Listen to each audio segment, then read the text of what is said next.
L'histoire a commencé dans la rive chinoise de Shenzhen lorsqu'un enfant lumineux est né. C'était la première apparition des étranges capacités qui allaient plus tard être connues sous le nom d'Aster. Par la suite, de nombreuses personnes dotées de ces capacités sont nées et le monde s'est retrouvé rempli de super pouvoirs, avec 80% de la population mondiale possédant un alter quelconque. Une nouvelle profession a émergé, les héros. Il existait un groupe de héros agréés, utilisés par le gouvernement pour sélectionner des individus aux capacités puissantes et uniques afin de servir la communauté. Cependant, à cette époque, il existe un autre type de héros. Cette fois, les héros ne sont choisis par personne, ils agissent de leur propre initiative, et chacun a sa propre définition de la justice. Cela soulève des doutes quant à savoir si l'on peut vraiment appeler ces personnes des héros. Ce sont les gardiens qui aspirent à devenir de véritables héros, et c'est à ce moment-là que Midori est entré au lycée. Ensuite, nous nous rendons dans une ville où un monstre géant semait la terreur. Certaines personnes prenaient la fuite tandis que d'autres observaient la scène. Puis, All Might est apparu et a rassuré tout le monde, terrassant le monstre d'un coup puissant, ce qui lui a valu l'admiration de la foule avant d'entorquer le monstre. Un étudiant universitaire assistait à la scène et fut stupéfait par la force d'All Might. Il se rendit compte qu'il était en retard pour son cours et tenta de partir en hâte, mais il heurta quelqu'un qui semblait être incurant. Le tyran exigea des excuses pour ce que l'étudiant avait fait, et ce dernier s'excusa effectivement, ce qui poussa les autres à se moquer de lui en lui demandant où était sa fierté. Le tyran tenta de frapper le garçon, mais celui-ci utilisa son alter pour esquiver juste à temps, puis il se mit à courir, les incitant à le poursuivre. L'alter de ce garçon était le glissement, qui nécessitait que 3 points de son corps touchent le sol pour s'activer. Nous découvrons que son nom est Kwashi et qu'il est étudiant à l'université. Certaines personnes ont félicité son alter, même ceux qui l'avaient harcelé, mais il a continué son chemin. Ensuite, on voit une fille chanter au riz, encouragée par un public enthousiaste. Cette fille, une artiste indépendante nommée Popstep, poursuivait sa performance pendant que Kwashi allait la regarder avec la foule. Le public l'encourageait avec ferveur. Kwashi se disait qu'il espérait que la police ne remarquerait pas ce rassemblement, tout en pensant que le chant de Popstep était plutôt ordinaire, rien de vraiment spécial. Cependant, c'était sa façon de sauter et sa performance qui la faisait briller comme une perle éclatante. Puis il se rappela qu'il était en retard pour le travail et s'y détacha. En chemin, il réfléchissait à la façon dont les gens se soucient des apparences et sont facilement impressionnés par ce qu'ils voient. En marchant, il glissa et pensa que la vie n'était pas juste. En arrivant au travail, son responsable lui dit qu'il était en retard et qu'une partie de son salaire serait retenue. Kwashi se tenait dans le magasin lorsque les mêmes brutes que précédemment sont entrés pour chercher des ennuis. Cette fois, ils l'ont violemment passé à tabac et l'un des voyous a affirmé que son alter était Spike, ce qui provoquait une douleur intense. Il a dit cela pendant que lui et ses amis attaquaient Kwashi sans aucune pitié. Une fois que tout fut terminé, Kwashi rentra chez lui, portant les marques de la râpée qu'il avait reçue et exprimant sa frustration en disant que la police aurait dû intervenir. Il était très en colère, déclarant qu'il en avait assez et que ce soir, il ferait quelque chose, laissant entendre qu'il avait un plan. Plus tard, Kwashi enfila un déguisement et annonça qu'il allait utiliser son alter. Il commença à aider les gens de différentes manières, allant même jusqu'à organiser la collecte des déchets. Certaines personnes l'ont reconnu et l'ont encouragé, lui demandant même de prendre leurs déchets une fois qu'ils auraient terminé. Kwashi se sentit heureux de leurs paroles. Après avoir fini, il marchait et mentionna qu'il avait très soif quand quelqu'un lui tendit de l'eau. À sa grande surprise, c'était Popstep, la chanteuse. Il lui demanda ce qu'elle faisait là, et elle lui répondit qu'il était celui qui parcourait la ville pour ramasser les bûchers avec les vieux gens. Elle essaya de se souvenir de son nom, l'appelant l'homme cafard, ce qui était l'un des surnoms utilisés pour le harceler, ce qui le mit en colère. Il était sur le point de partir quand elle fit une remarque sur son déguisement en lambeaux, disant que c'était censé être celui d'All Might. Il répondit que c'était bien celui d'All Might parce qu'il voulait lui ressembler et qu'il ferait tout ce qu'il pourrait pour sauver le monde, affirmant que ce n'était pas un costume en lambeaux mais plutôt un costume stylé. Elle dit sarcastiquement que son meilleur effort était de ramasser des bûchers, ce à quoi il répondit que chacun fait ce qu'il peut. Elle continua avec « D'accord, homme cafard ». Il répliqua aussitôt « Moment, c'est dit ». Il s'éloigna, lui disant de faire attention lors des soirées pour que la police ne la traque pas et la remercia pour la boisson. Sentant-lui déplu, ce qui l'a mis en colère. Par accident, elle heurta les brutes qui avaient frappé Kwashi et celles-ci commencèrent alors à la harceler aussi, l'appelant la fameuse fille qui chante dans la rue. Ils essayèrent de lui enlever son masque avec l'intention de publier son visage en ligne. Pendant ce temps, Kwashi observait la scène sans réagir, se contentant de dire « Arrêtez ce que vous faites, les gars ». Je lui dis de ne pas se mêler de ça et de dégager avec sa chemise stupide. Lorsqu'il essaya de parler à nouveau, leur chef le regarda avec colère, ce qui le rendit nerveux. Il leur dit qu'ils avaient raison et qu'ils devaient partir. En s'éloignant, il vit des larmes couler sur le visage de la fille et en fut touché. Il pensa qu'il devait faire quelque chose. Quand il essaya de confronter la bande, l'un d'eux l'attrapa et lui demanda ce qu'il croyait faire, espèce d'idiot, avant de le jeter plus loin. Leur chef s'approcha de lui et dit qu'il ne l'avait pas reconnu au début, mais que maintenant, oui. Personne ne t'a demandé d'intervenir, cafard qui se jouait les héros, dit-il avant de le frapper et de lui blesser le visage. Il lui dit, on ne va pas s'arrêter là. On va te détruire, toi et ta boutique, et on s'occupera aussi de cette fille. Puis une personne étrange apparut au sommet du bâtiment. Kwashi entendit le chef de la bande lui demander pourquoi il faisait ça. La réponse fut « parce que vous m'énervez vraiment ». La fille essaya de s'enfuir et disait qu'elle allait appeler la police, mais ils s'en fichaient et commencèrent à l'intimider. Kwashi était anéanti et le membre du gang était sur le point de s'en prendre à lui quand l'homme étrange sauta du toit et atterrit au sol, choquant tout le monde car on aurait dit qu'il était tombé dans les ordures. Il dit « Vous pariez dans le mec ?»« Il ne viendra pas, mais moi, je suis là. » Puis il s'est relevé et a dit « On dirait que mon atterrissage était embarrassant, mais ne vous inquiétez pas, j'ai juste contracté un peu mes muscles pour encaisser le choc. » Le chef du gang a essayé de lui parler, mais l'homme lui a asséné un coup écrasant qui l'a envoyé valser. Le reste du gang, effrayé, lui a demandé qui il était et pourquoi il faisait ça. Il a répondu « Je vais vous le dire. On m'appelle Candice et on me surnomme le vengeur des ordures. » Ensuite, il s'est approché du reste du gang et les a assommés eux aussi. Après cela, il a tiré la langue d'un des membres du gang et a dit « La couleur n'a pas changé. » On dirait qu'il n'est pas l'un des leurs. Quand il a vu la langue de l'autre personne, il a dit « Toi non plus, tu n'es pas l'un des leurs. » Il semblait qu'il cherchait un certain gang. Puis il a interpellé Kwashi, qui était terrifié et n'arrêtait pas de répéter qu'il n'était pas l'un d'eux. Calduste répondit « Garçon, tu as du potentiel et parfois j'ai besoin d'aide. Rejoins-moi et je ferai de toi un héros. » Mais Kwashi, effrayé, répondit « Ça ne m'intéresse pas, ce genre de truc, et essaya de partir. » L'homme dit « Tu mens parce que tu portes un costume qui ressemble à celui d'On Mike et tu essaies d'aider les gens. Comment peux-tu dire que tu ne veux pas être un héros? » Kao, Shiabi, tu as raison, mais je ne peux pas obtenir de licence de héros avec un alter aussi nul que le mien. Calduste répondit « De quoi tu parles? Les alters puissants et les licences n'ont rien à voir avec la vraie justice. » Il continua « Ce qui compte, c'est quand tu fais face à un danger et que tu te demandes si tu es capable de l'affronter ou non. C'est la seule question à laquelle tu dois répondre. » À ce moment-là, Koshi réalisa que ce type n'avait pas de licence de héros, mais leur conversation fut interrompue par un cri de Bob Stop que le chef de gang avait pris en otage. Il vit à Calduste barrer avec ce idiotie. Calduste répondit « Ne crois pas que prendre un otage m'empêchera de t'arrêter. » Le chef de gang déclara alors « Je ne la prends pas en otage. Je fais utiliser mon alter pour lui défigurer le visage. C'est la seule chose qui me satisfera. » Koshi resta là, sous le choc, repensant aux paroles de Calduste quand, soudain, il fonça sur le chef de gang et le plaqua au sol. Calduste saisit l'occasion et asséna un coup puissant qui projeta le chef de gang au loin. Après cela, Calduste examina aussi la langue du chef de gang et déclara « Ça ne correspond pas aux critères, mais je vais quand même vérifier leur identité, au cas où. » Il s'approcha ensuite de Koshi et dit « Je vais tout apprendre sur les héros. » Rien ne satisfait autant l'âme que de faire tomber des criminels. Koshi était sous le choc et ne savait pas quoi dire, mais il pensa en lui-même « Je ne sais pas si je dois te remercier ou m'enfuir loin de toi, mais ce que je sais, c'est que tu es bien plus dangereux que ce gang. » Ils se rendirent ensuite chez Koshi, et Calduste commença à lire les dossiers de Koshi, ce qui le mit en colère. Il lui dit « Tu ne devrais pas fouiller dans mes affaires. » Calduste répondit « Ne t'inquiète pas pour ça. Pour l'instant, tu dois juste m'appeler Naître. » Koshi dit « Je t'ai déjà dit que je ne deviendrai pas ton disciple, et ici c'est chez moi. Tu dois partir d'ici. » Mais Calduste l'ignora et commença à fouiller dans son frigo, ce qui mit aussi Koshi en colère. Après cela, on voit les membres du gang marcher après que Calduste les ait mis hors d'état de nuire. Leur chef voulait se venger, mais un des membres du gang dit « Il faut qu'on les évite, ce type est dangereux. » Puis un homme avec une cicatrice sur le visage les arrêta et dit « On dirait que vous vous êtes fait ça moi mochi, mais j'ai exactement ce qu'il vous faut. » Il te les 3 tubes à la main. Ensuite, une fois Calduste parlait à Koshi, lui disant qu'il recherche une nouvelle drogue dangereuse qui serait pas en ville, appelée Trigger.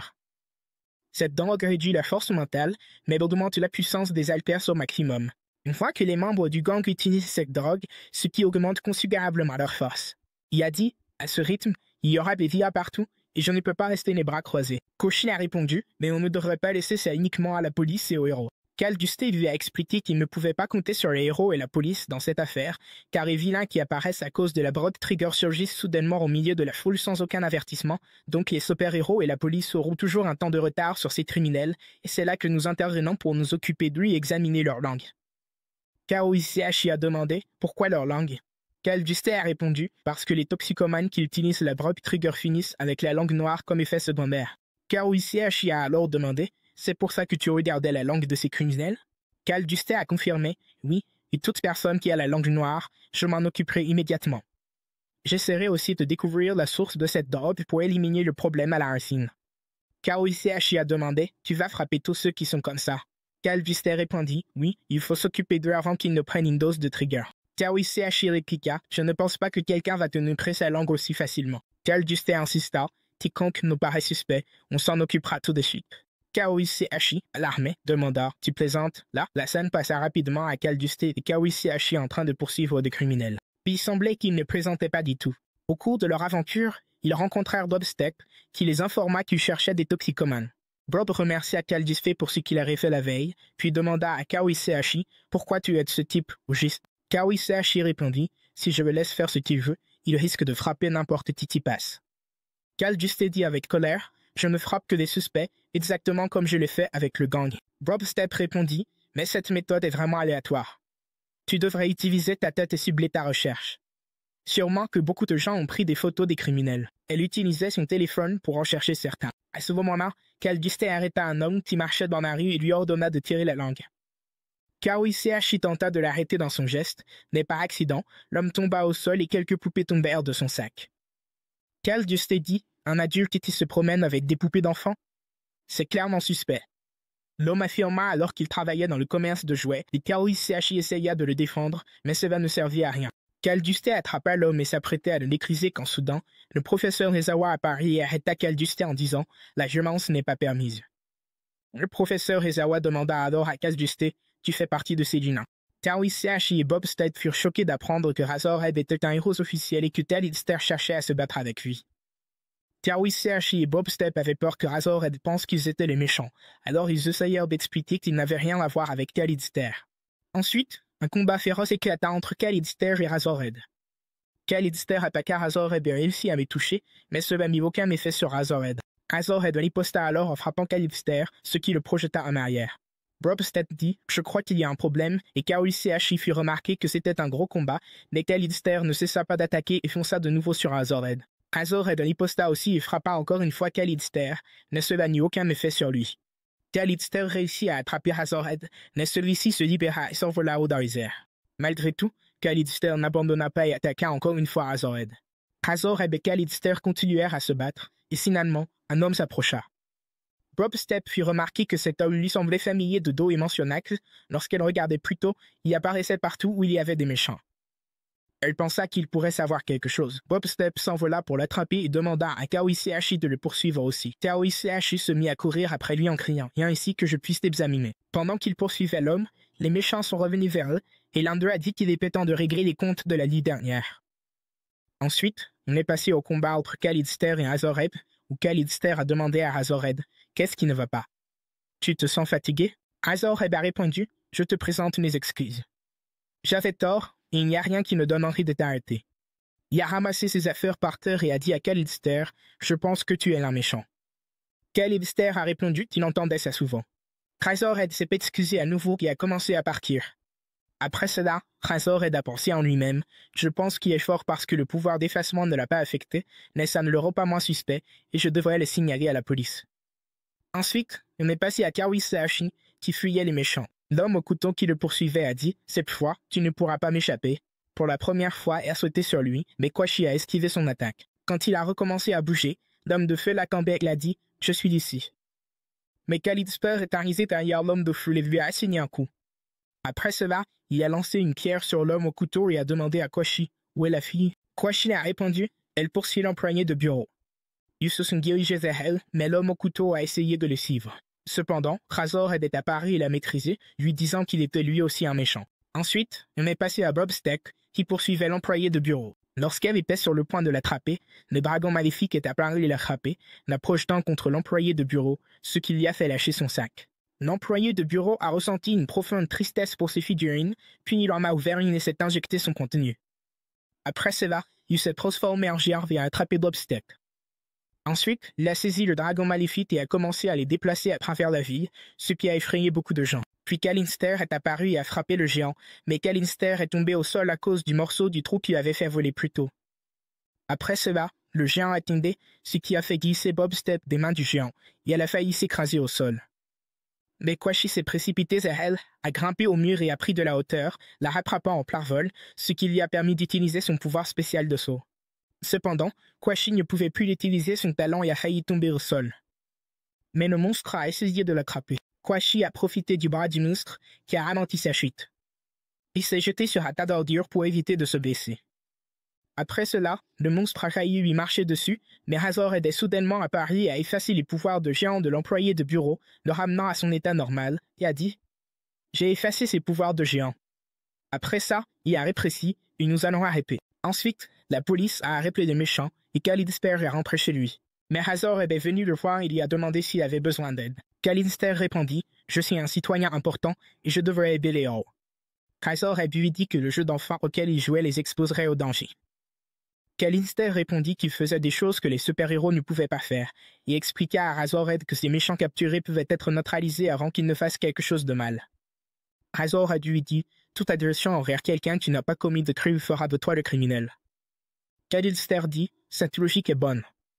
Ne-t-il pas vrai qu'on ne peut accuser quelqu'un qu'après que l'acte a été commis ?»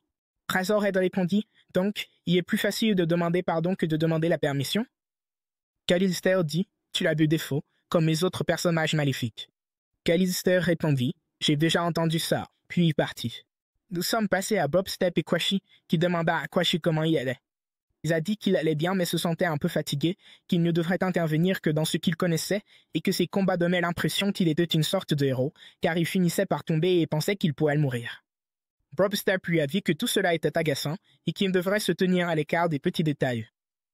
Elle voulait le remercier, dès après cette contrariété, elle ne l'a pas fait. Après cela, Kalister s'est approché et a dit à Quashi « Je vais te dire pourquoi tu es tombé. » Il lui a dit de sauter plus loin que ça et que tout dépendait de l'atterrissage. Il a dit « C'est super que tu aies réussi à mini-pied en atterrissant sur les sacs poubelles, mais il y a encore beaucoup à apprendre. » Quashi a dit à Kalister « Tu m'as dit que je n'étais pas ton élève. » Kalister a répondu « C'est toi qui m'as appelé professeur. » Quashi l'a dit, c'était un lapsus, et il a ajouté que dire « professeur » était lourd à prononcer. Kalister a répondu « Voilà une autre raison. Ce qu'il dit ou ressent, c'est simplement la vérité. » Il lui a dit « Découvre ses héros. » Quashi a demandé « Ce n'est pas un peu un argument de contrôle, ça ?»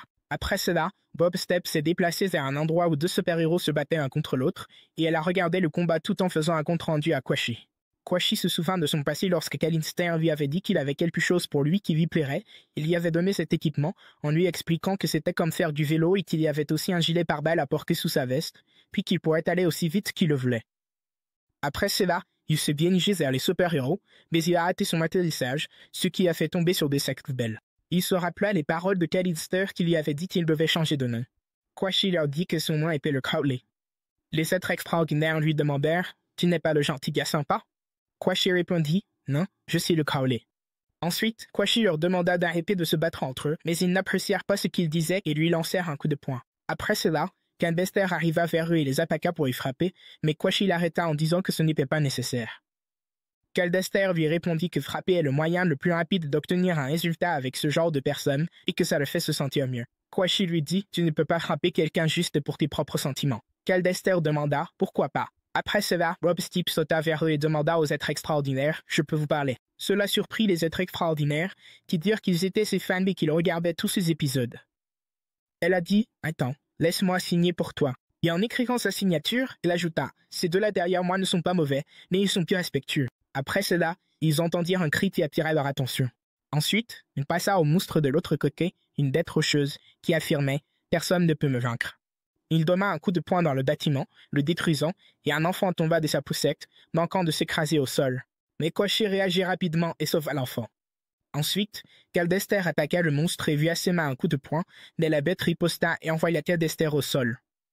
Le monstre déclara alors « Plus personne ne peut me faire de mal. » Après cela, Quashi et Kalister chargèrent le monstre, ensemble, réussirent à le mettre à terre. Bob Step a expliqué que ces héros essaient d'arrêter une drogue très répandue appelée Prugger qui pousse les gens à devenir mauvais et qu'ils se portent volontaires pour cette mission. Après que le monstre soit tombé au sol, Kalister lui a asséné quelques coups rapides, ce qui l'a éliminé.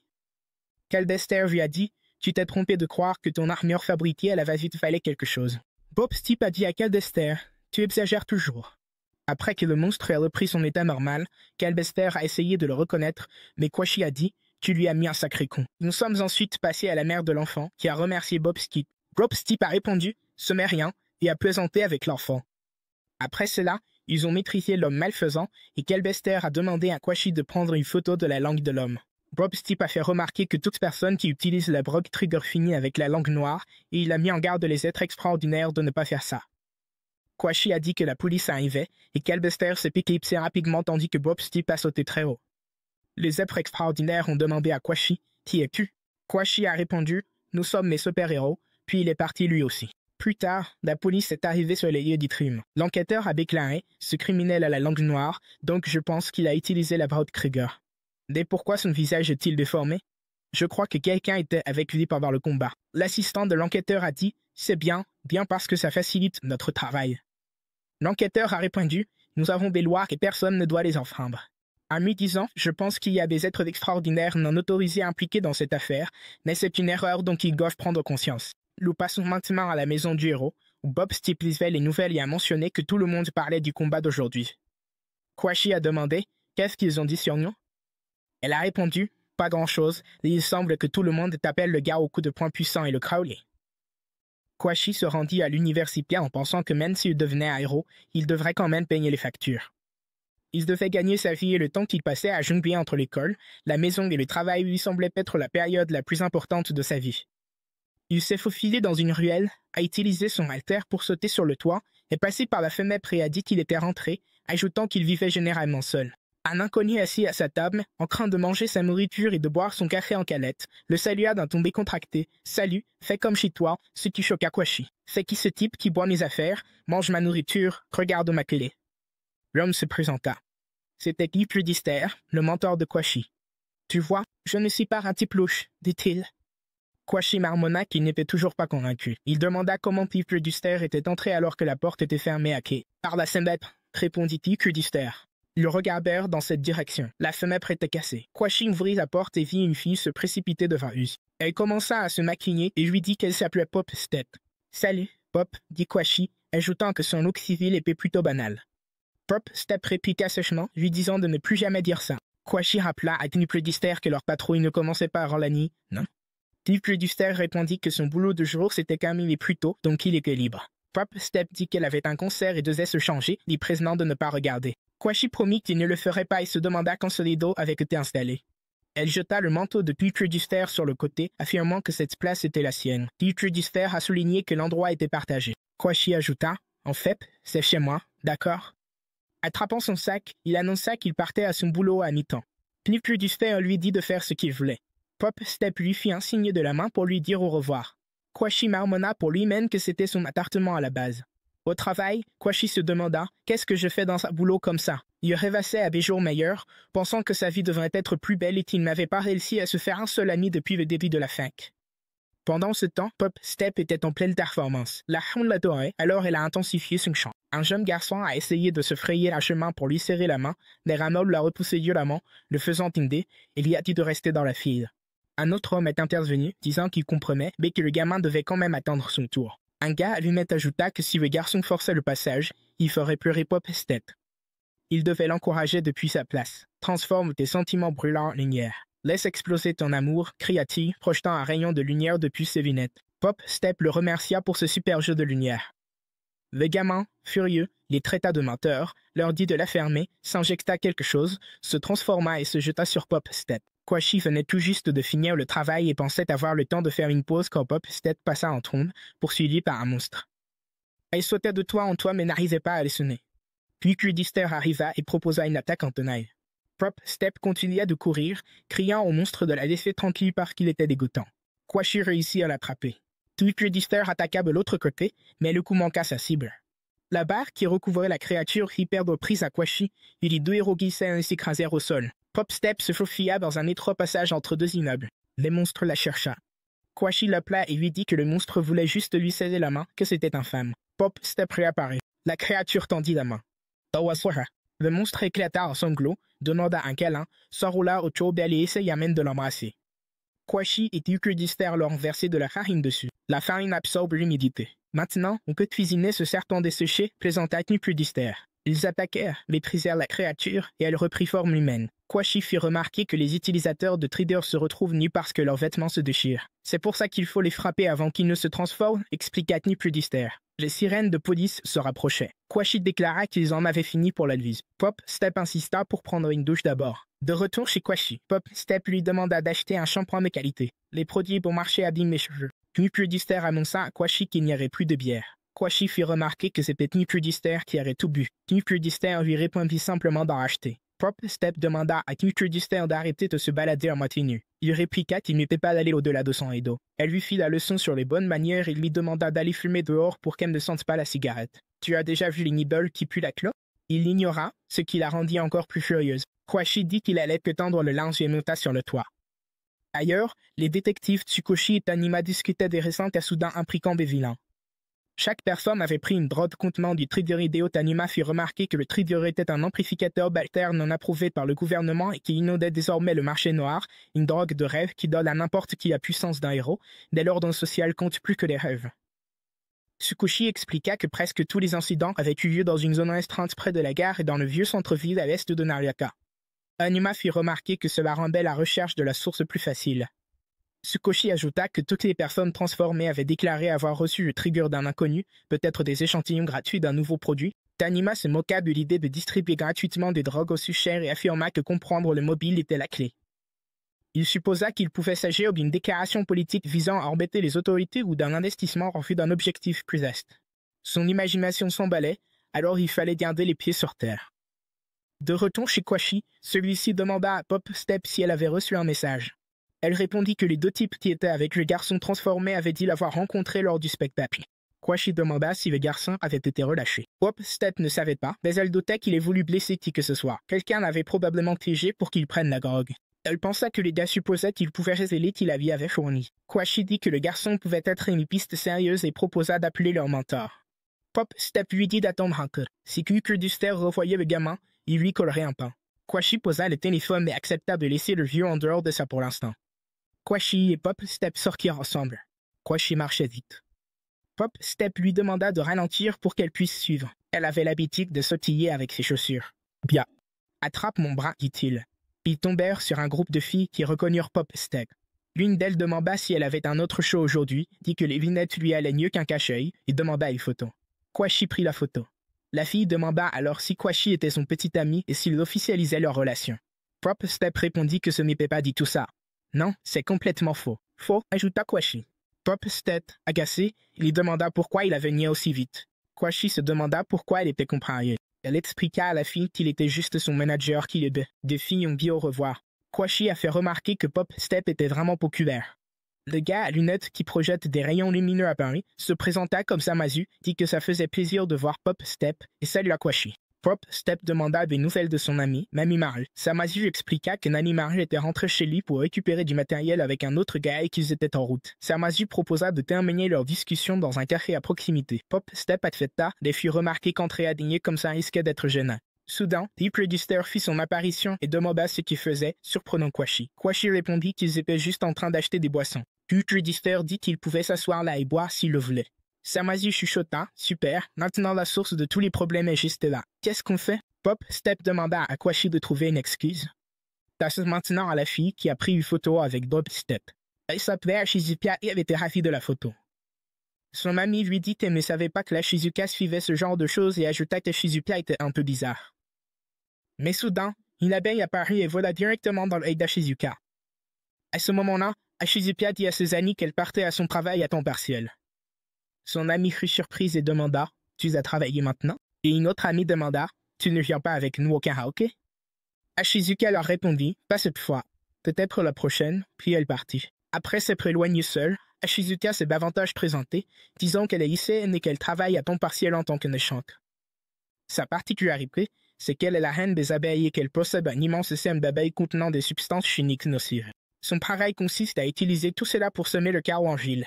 Elle a lâché les abeilles sur les habitants de la ville, ce qui a provoqué des blessures et transformé les gens en monstres qui se sont mis à attaquer les autres.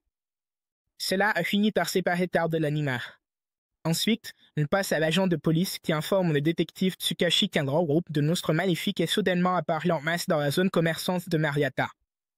Le détective Tsukashi dit qu'il ordonne immédiatement un déploiement d'urgence dans cette zone. Puis on passe à Kotash et Bob Stepp. Kite s'est mis à courir en voyant l'abeille dangereuse voler au-dessus de lui. Bob Stepp leur a parlé d'un message qu'elle avait reçu concernant un groupe de vilains qui venaient d'apparaître, au moins une dizaine. Kotash a dit « c'est impossible ». Puis ils ont vu le héros Ergo, qui a été le premier à arriver sur les lieux. Après cela, tous les héros sont arrivés et ont attaqué les îlans, y compris un héros nommé Mai. Les héros ont vaincu tous les îlans. Bob Stepp a dit qu'elle pensait que les héros avaient fini de régler le problème.